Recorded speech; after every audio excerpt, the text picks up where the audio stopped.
Anthony Mantha and Evgeny Kuznetsov, a story of two former first round picks whose careers appear to be going in opposite directions. Your Locked On Capitals, your daily podcast on the Washington Capitals, part of the Locked On Podcast Network, your team every day.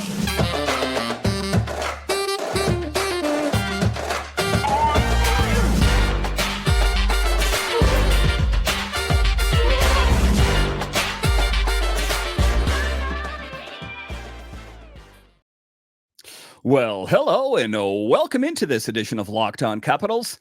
I'm so glad you decided to join me today. As always, this podcast is free and available on all the major platforms, including the SiriusXM app and on YouTube. And I want to thank you for making this your first listen each and every day. My name is Dan Holme. You can find me on Twitter. It's at DanCaps218. You can find the show on Twitter. It's at Locked On Caps. And the best way that you can help grow the show is to subscribe to Locked On Capitals on YouTube and comment anything down below. I would love to talk Capitals hockey with you one-on-one, and we can do that on subtext. Just check the show description for more details. Today's episode is brought to you by Sleeper. Download the Sleeper app and use promo code LOCKEDONNHL to get up to a $100 match on your first deposit. Terms and conditions apply. See Sleeper's terms of use for more details. So in this edition of Locked On Capitals, we talk about how the Capitals get back to work on Tuesday. Yes, we are wrapping up the All-Star break, and it's going to be a lot of rubber meeting the road for the Capitals. Between Tuesday and the trade deadline on March 8th, will the Capitals be buyers or sellers? A lot will be determined in this upcoming stretch here. And a lot of questions about personnel, who's coming and going, most notably Evgeny Kuznetsov and Anthony Mantha, two former first-round picks whose careers seem to be going in opposite directions. We'll talk about that in the show. A little bit later, we will talk about Tom Wilson playing in the All-Star game in his hometown and how that went for him. But just to get it going here, we will talk about Evgeny Kuznetsov, the elephant in the room. What to do with Evgeny Kuznetsov? It seems like for the longest time, I would say the last 2 years anyway, the Capitals and Brian McClellan and all the beat writers and NHL insiders have said the Capitals will do anything to get Kuzi out of town. How do we facilitate a deal like this? Well, it's complicated because he has a no-move clause put in his contract. The Capitals are also paying him a boatload of money. And that, coupled with the fact that he is not playing the best hockey that he's ever played, that I don't think that there are a lot of teams out there that are lining up for Kuzi's services. So how do they move Evgeny Kuznetsov out of Washington? And we kind of finally put that whole thing in the rearview mirror. Ultimately, I think it's going to be a scenario similar to when Hathaway and Orlov went out to Boston. In return, we know that the Capitals got some draft picks and Craig Smith. And I don't think the Capitals really wanted Craig Smith. I just think that Boston wanted rid of Craig Smith. And I know they were actively shopping him, that they said, you'll get these draft picks, but you got to take that Craig Smith's contract with you. I think that that will be the same scenario for Evgeny Kuznetsov. But it's going to be an interesting situation how that thing all gets worked out. I ultimately think there will be some sort of salary retention for the Capitals. And at the end of the day, I'm okay. If that's what has to be done, then that is what will be done. But talking about Kuzi here, it's been a bumpy ride for Kuznetsov on the Capitals. Make no mistake about it. But per the Athletic's Pierre LeBrun, Kuznetsov is not likely to be moved at this year's deadline or before the summer because of having this year and one more left on his deal. But he could be on the move at the draft or in the offseason, given the fact he'll be in the last year of his contract. It does appear that the Capitals were pretty close to moving Kuzi last summer to the Nashville Predators because, as we know, Barry Trotz is now the GM of the Nashville Predators, and he has always kind of been the Kuzi whisperer. And I understand that he's the GM, so he won't work with him in the same way that he did for the Capitals, being that Barry Trotz was the head coach of the Capitals. But there was something about the dynamic between Trotz and Kuznetsov that worked. Would it work in Nashville? I guess we'll never know. What was rumored is that the Capitals would have gotten Duchesne in return, but for one reason or another, that deal fell apart. It was so close. Kuznetsov is signed through the 24-25 season with an average annual value of $7.8 million and a 10-team no-trade list. That gets really complicated, and that's what happens when you have a good agent. That is what happens when you sign a contract and your value's extremely high, that you have a lot of leverage. And Evgeny Kuznetsov has a lot of leverage. With the salary cap expected to jump by over $4 million this summer, there could be more of a trade market for him, I guess. The Capitals were reportedly going to move him to Nashville, like I talked about, but that fell apart. I still don't ultimately know what fell apart there, but it is unfortunate. Kuznetsov's production has been in decline since reaching 78 points in 21-22. He managed 55 points in 22-23. At his current rate of production, 11 points in 30 games, he's on pace for around 30 points this season. That won't help his value in the summer's trade market unless the Capitals are willing to retain salary in the deal. Never ideal, and but if that's what has to happen, that's what has to happen. I don't want to go into next season with Evgeny Kuznetsov. Again, this season, glimpses, flashes of greatness, no sustainability. Kuznetsov requested a trade last season and has not been able to replicate his play during the 2018 Stanley Cup run since.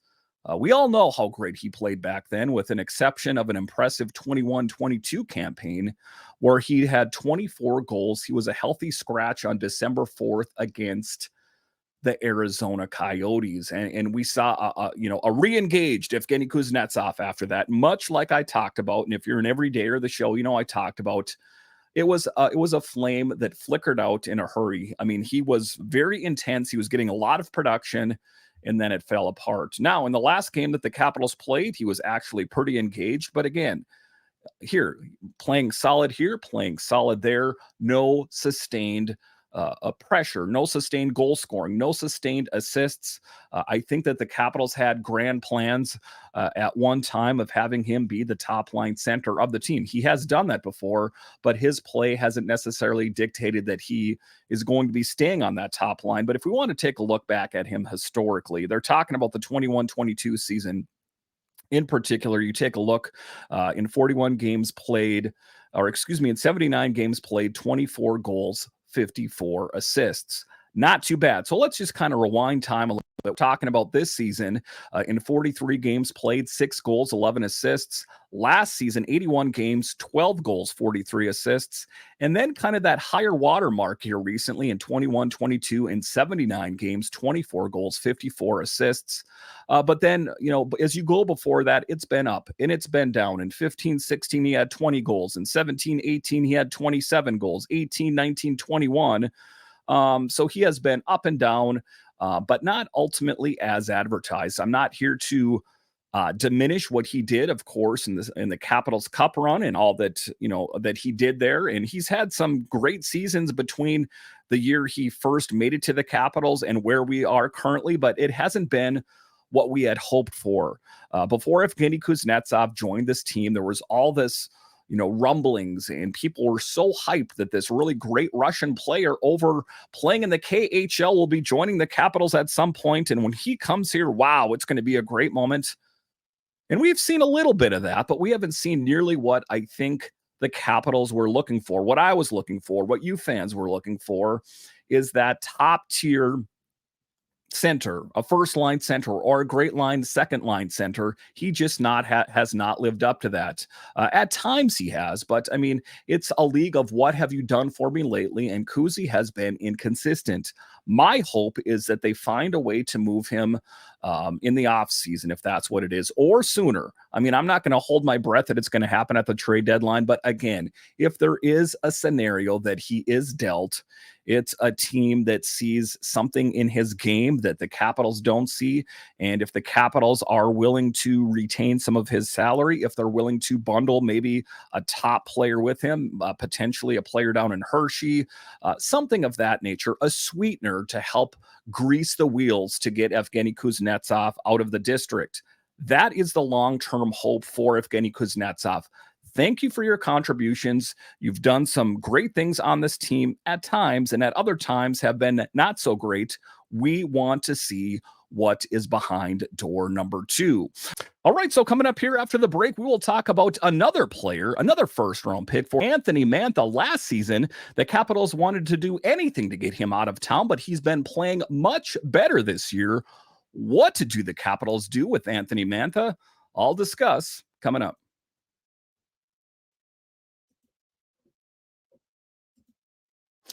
It's the halfway point of the season. Let's face it, Capitals fans, it's been an up and down season. Regardless of where we are in the current state, I want to remind you that you could win big by playing daily fantasy hockey with Sleeper, the official daily fantasy app of the Locked On NHL Network. Sleeper is our number one choice for daily fantasy sports and especially daily fantasy hockey because with Sleeper, you can win 100 times your cash in daily fantasy hockey contests.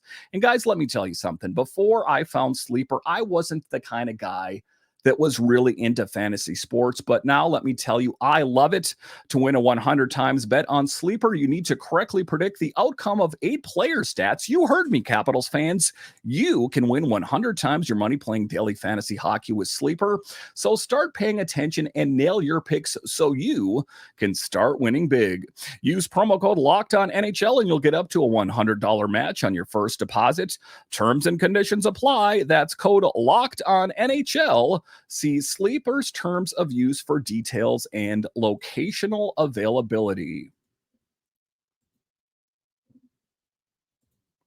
Locked On has launched the first ever national sports 24/7 streaming channel on YouTube. Locked On Sports Today is here for you 24/7, covering the top sports stories of the day with local experts of Locked On, plus our national shows covering every league. Go to Locked On Sports Today on YouTube and subscribe to the first ever national sports 24/7 streaming channel. All right, welcome back into this edition of Locked On Capitals, part of the Locked On Podcast Network, your team every day. So Anthony Mantha is a bit of an interesting player on this team. Last season, if you're an everydayer of the show, you know I talked about that. What can we do to get Anthony Mantha out of here? He is not as advertised. We know that last season he hired a mental coach and that he was overthinking things too much. And then in the off season, he dropped 10 pounds and he said that his work ethic wasn't where it needed to be last year. Anyway, he sorted all of that out and played much better. He's played much better thus far this season than he has in quite some time. So now, what did the Capitals do with Anthony Mantha? We wanted him out of here so bad, but ultimately couldn't move him out of here because his stats were so bad that no one else wanted him. It's a unique position for the Capitals right now as he is playing very well, that his value has increased, but he's also one of the biggest contributors on the offense. How do you move Anthony Mantha out? Well, potentially it would have to happen in the offseason, or if the perception is that the Capitals are out of it by March 8th, maybe you would pursue options about moving him out of DC. The Capitals, if you think about it, have been looking for a top 6 forward. We heard Brian McClellan talk about that for longer than just the last year or year and a half. That was the plan for Anthony Mantha when they made a trade that brought him to this team. The Caps traded for him on April 12th, 2021. Mantha was traded to the Caps in exchange for Jacob Vrana, Richard Panik, a first-round pick in 2021, and a second-round pick in 2022. On April 8th, 2021, Mantha became the first Capital in history to score a goal in each of his first 4 games with the club. I remember that move happening, and I remember thinking to myself, well, Jacob Vrana, looking back on him, he was the fastest skater on the team at that time, but he didn't have consistent goal scoring either. And Richard Panik was kind of that move. Like, I never really understood why the Capitals wanted Richard Panik in the first place. And then a first-round pick and a second-round pick. The Capitals gave up a lot. They moved mountains to get Anthony Mantha to be here to ostensibly be that top 6 forward that they were looking for. And what did he do? Mantha underperformed in his first 2.5 years in Washington. He totaled only 58 points, 24 goals, 34 assists In 118 games before this season, his average time on ice has been declining since the trade, and he's been scratched a handful of times. That was last year. In 2021, 2022, he scored a low 23 points, his career low in a season with more than 10 games played. He was reportedly available for trade during the most recent offseason. We know that. They couldn't move him. He played on the fourth line in the season opener and was scratched for the next game. So it's been tough for Anthony Mantha, and he has persevered. And it's the feel-good story that everyone likes to hear, that, this guy that was down and out found a way to turn his career around. Anthony Mantha now is having his best season since before he was traded to the Capitals in April 2021. He has scored 15 goals in 43 games. He's on pace for a new personal best of 27 goals in a season. He's catching a lot of fans and insiders by surprise, considering his abysmal play last season. That last year was rough. He's a changed man this season. However, his play has been good, but the Caps only have an 18.3 chance of reaching the playoffs, according to the most recent predictions at HockeyViz. So he has been one of the diamonds in the rough for this team, kind of unsuspected. I did not see this coming. If someone said they saw this coming from Anthony Mantha, I want to see your receipts, because I don't believe it.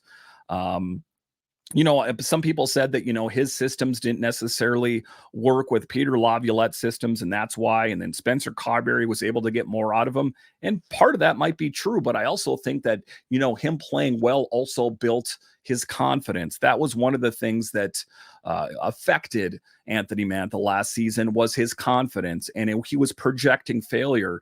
He was gripping the stick too tight, he said, and he started to see failures before it happened. Well, guess what happened? He turned the page and he started projecting success. I can score goals. I can get involved. And he's had a breakout season. We're past the halfway point of the season, and Mantha is second on the team in goals. Yes, ahead of even the all-star, Tom Wilson. He's even 6 goals ahead of the great 8, Alex Ovechkin. This is something that you could write a movie about. Things have come full circle for Mantha. They really have. His current statistics are similar to what he had when the Capitals acquired him in April of 21. He had 11 goals and 10 assists for 21 points in 42 games. Right now, he has 15 goals and 8 assists for 23 points in 43 games. So what to make of Anthony Mantha? I still think that ultimately, I'm glad that you found your game, that you were able to turn it around. However, we don't know what Anthony Mantha we will see next season. We've seen bad Anthony. We've seen good. I think that it's being overly optimistic to think that he's going to be good Anthony next season. Maybe. I mean, we don't know. I think that I'm happy that he was able to turn his game around and increase his trade value, and also solidify, his future in the NHL. Listen, last summer, there were a lot of questions if he even had a home in the NHL, period. Not just with the Capitals, but a future in the National Hockey League. I'm glad that he hired that mental coach. I'm glad that he dropped 10 pounds. I'm glad that he worked on his work ethic. That's his words, not mine, that his work ethic wasn't where it needed to be, and that he's playing better than he's ever played. I mean, they don't write stories as good as that in movies nowadays. That was just a really great thing. And again, I am happy for Anthony Mantha that he's able to turn it around. But if you're asking me right now, if the Capitals are sellers on March 8th, then I see what kind of return can you get. Again, I'm always a part of getting, a better return than just a meh return. You see that too often where you traded this guy for that guy, and one team, came out way ahead and the other team, not so much.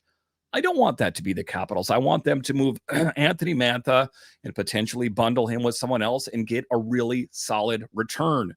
This team is not in a good position right now. They're not out of it, but they're not exactly in it either. They need players not only this season, but in upcoming years that can make this team competitive in the Metro, so they can have hopes of making it to the playoffs once again. All right, so coming up here after the break, we will talk about Tom Wilson's homecoming for the All-Star game, how he performed, and what we can expect from the Capitals after the break. I'll discuss coming up.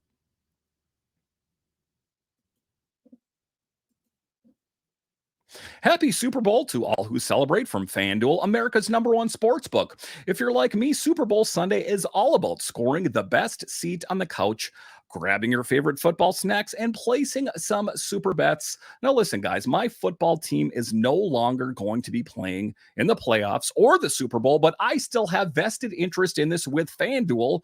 Just open up the FanDuel app, put a little bit of money on the game. All of a sudden, the game is that much more engaging. FanDuel has so many different ways for you to end the season with a W or 2 or 3. Not only can you bet on who will win the Super Bowl 58, but FanDuel also has bets for which player will score a touchdown, how many points will be scored, and so much more. New customers join today and you'll get $200 in bonus bets if your first bet of $5 or more wins. Just visit fanduel.com/locked on to sign up. That's fanduel.com/locked on. Make every moment more with FanDuel, an official sportsbook partner of the NFL. All right, welcome back into this edition of Locked On Capitals, part of the Locked On Podcast Network, your team every day. So it was a homecoming for Tom Wilson playing in the All-Star game, his second All-Star game. And all things considered, I don't get too excited about the All-Star game. I guess all things considered, I watch it, but I don't get too excited because there's nothing you can really take from it. It is more of an acknowledgement from the National Hockey League. It's more of an acknowledgement from your fellow players that, hey, we like you. We like your game. Why don't we all play together? Us really great players. The stats, they don't really mean anything. There's the potential of getting injury. That's why I'm not really that into the All-Star game. I like the skills competition. The actual game itself is a bunch of really elite players playing at only a fraction of their potential. Not a whole lot to get excited about for me anyway, but Tom Wilson played in it, and it was a good tip of the hat, a nod to a guy that's had kind of a questionable reputation around the National Hockey League, and Nathan MacKinnon was looking to add some grit to his team. So he selected Tom Wilson, and Tom Wilson's grit was on display, and he blocked a shot and won 2 faceoffs. Didn't find the back of the net, but he got his contributions. As much as a physical fireworks from Tom Wilson, there wasn't a whole lot of fireworks from Tom Wilson in the physicality department, nor should there have been in a game with little significance. He gave Pastrnak a shove, and that's about it. That's all we want. We don't want someone like Tom Wilson or Pastrnak or Nathan MacKinnon, any of these guys to get injured in a game that has little to no implications. And Tom Wilson said here, trying to do whatever it took to help out my team. Someone's got to play defense. Someone's got to be the tough guy. And everyone around the league, like I've always said, if you listen to the show, you know that oftentimes people say, I hate Tom Wilson, but in a moment of truth, most anyone would take Tom Wilson on their team, as was evident by Nathan MacKinnon. Even though McKinnon's team is stacked, they fell to Team McDavid. Team MacKinnon fell to Team McDavid, and it was a tough game. You know, if you're into wins and losses in there, I was ultimately hoping, of course, that Tom Wilson's team would have won, but alas, it wasn't meant to be. I think we're pretty upset. I'm going to paraphrase what he said there. I think we're pretty upset. Obviously, it's the All-Star game, but I mean, not ideal from our end. I think guys still wanted to win, so I guess it's good for the fans. Exciting at the end, but they just found a way to get it done. So they didn't pick up a win. Again, Tom Wilson, I wouldn't be too upset about it. If you want to be concerned about something, be concerned about how the team that is cutting your check is going to play on Tuesday as the Capitals get back in action against the Montreal Canadiens. It was still a big game for Wilson as he got to play in front of friends and family in his hometown of Toronto. So when I said little to no significance, there was some significance there. It was a moment for Tom Wilson kind of, coming full circle. And that's where it all started for him to go back home and play in front of friends and family in his hometown. It was a good story. But as far as statistically speaking, not so much. It's more about an acknowledgement than game stats in the All-Star game. So the Capitals are back in action on Tuesday, and we're hoping for a big thing. Caps are back in action Tuesday against the Habs and finish up the week with a game Thursday against the Panthers and a big one Saturday against the Bruins. That will be a measuring stick for this team. I talk about that all the time when they play the Rangers, when they play the Bruins, if they play the Canucks, when they play fill in the blank best team in the league, to see how they perform. Because if you want to be the best, if you want to make it to the playoffs, or dare I say you want to win a Stanley Cup, then you have to beat the absolute best. So the Capitals taking on the Bruins will be a good measuring stick for this team. Also, taking a look down with the AHL is that Ethan Frank won the fastest skater competition once again. We need his wheels up on this big team. I talk about that. I bang the drum for Pierre Dubé. I talk about Scarbosa and Ethan Frank and a lot of those guys down there, Clay Stevenson, that let's not wait till the season is over to see what these guys have in the tank. The Capitals get back in action on Tuesday. I'm going to say if they, are playing lackluster hockey, let's try to give some of these guys a look. I don't think that they could necessarily save the season, but you never know. And why not give him a look? Let's see if Pierre Dubé is a legitimate NHL player. Can he, we know how great he plays in the AHL. Can that translate to the NHL? Same thing goes for Ethan Frank. Same thing goes for Scarbosa and Clay Stevenson. Let's give these guys a long, hard look. And let's be honest, these are all just assets at the end of the day. And if they are not what we perceive to be NHL talent at some point, then we should view them as assets that we could use in a trade to help this team be better in the near future. I don't want this to be a rebuild that's going to take years and years and years. I don't want to be talking on this podcast 2 years from now about how this Capitals team is going to be getting better at some point. Let's make a strong push to make this team, if it's not better this season, then next season. I'm not writing them off as I record this right now, but what I am going to say is that it is going to be an uphill battle for this team. They're going to have to hope that a lot of the other teams in the Metro Division, really start to slow down, as it appears a lot of them are ramping up. We've seen New York slip a little bit. We've seen the Hurricanes kind of turn on the gas a little bit. And then, like, if you're an everydayer, there's a lot of teams that are just a couple pieces away from being really successful. You take a look at the Devils, for example. Not sitting really good in the Metro Division, but I believe that they are a really solid netminder away from being competitive. So it's going to be tough for the Capitals, that they're really going to have to show what they're worth. And if they don't, stand up and they don't, make a big push here between now and March 8th, then they will be sellers, and we'll be talking about what this Capitals team is going to look like next season. All right. I want to thank you once again for joining me on this edition of Locked On Capitals, your only daily year-round podcast covering the Washington Capitals. And I want to thank all of you that listen on the audio side and watch this on YouTube. You are ultimately what makes this show successful. When you're done here, head on over to Locked On's 24/7 streaming channel. Go to Locked On Sports today on YouTube and subscribe to the first ever national sports 24/7 streaming channel. All right. Once again, I want to thank you for joining me on this edition of Locked On Capitals, part of the Locked On Podcast Network, your team every day. My name is Dan Holme, and I'll talk to you again next time.